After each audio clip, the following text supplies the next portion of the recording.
Pasca Daralun, Presiden Joko Widodo atau Jokowi dan Wakil Presiden Ma'ruf Amin membayar zakat mal melalui Badan Amil Zakat Nasional atau Basnas menggunakan sistem digital dengan scan kode QR di robot zakat atau Rozak. Pembayaran zakat Presiden dan Wakil Presiden itu dilakukan di Istana Negara Jakarta pada Selasa 28 Maret 2023.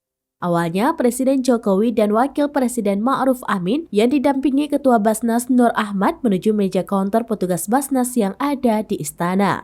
Petugas kemudian menjelaskan kepada Jokowi mengenai tata cara pembayaran zakat. Setelah mendengar penjelasan petugas, Jokowi lalu memilih membayar zakat dengan menggunakan pindai QR Code. Jokowi lalu mengarahkan ponsel yang dipegangnya ke QR Code yang ada di robot zakat. Robot zakat atau Rozak merupakan bentuk inovasi teknologi yang dirancang oleh Basnas untuk menarik minat para muzaki.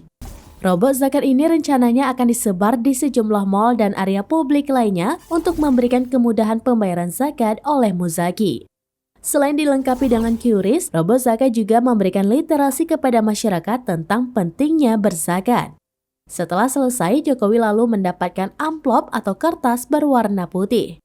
Dalam sambutannya, Jokowi mengatakan bahwa bulan puasa merupakan momen yang baik untuk berbuat kebaikan melalui penyerahan infak dan zakat.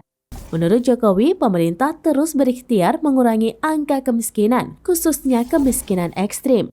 Karena itu dibutuhkan dukungan semua pihak termasuk Basnas. Menurut Jokowi, dana zakat perlu dikelola secara profesional dan transparan.